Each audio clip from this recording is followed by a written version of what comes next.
પાર્ટીના પૂર્વ પરેશ ધાનાણીએ આપ્યું છે મોટું નિવેદન। રૂપાલા અને ક્ષત્રિયોના વિવાદ મુદ્દે આજે મહત્વનો દિવસ। મારી બહેનોને જોહર કરવાની કોઈ જરૂર નથી। હજી પણ આ દેશમાં જીવતલિયા જીવે છે। સ્વાભિમાનની લડાઈમાં શક્તિનો વિજય થશે। આપણે સૌ એક થઈને અહંકારીઓને જવાબ આપીશું।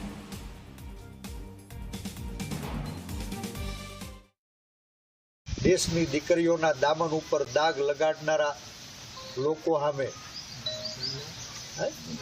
દીકરીઓએ જોહર કરવાની પ્રતિજ્ઞા લેવી પડે કે આપણી સૌની કઠણાઈ છે। મારી બહેનો, આ તમારા દામન ઉપર દાગ લગાડનારા લોકો સામે તમારે જોહર કરવાની જરૂરત નથી।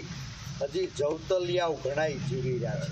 તમે મુંજાવમાં મને સંપૂર્ણ વિશ્વાસ છે કે આ સ્વાભિમાનની લડાઈમાં શક્તિનો વિજય થાય અને આપણે સૌ આ સ્વાભિમાનની લડાઈને આગળ ધપાવવાનો આજ સંકલ્પ કરીએ। તો રાજકોટમાં પરસોત્તમ રૂપાલાનો વિરોધ થઈ રહ્યો છે।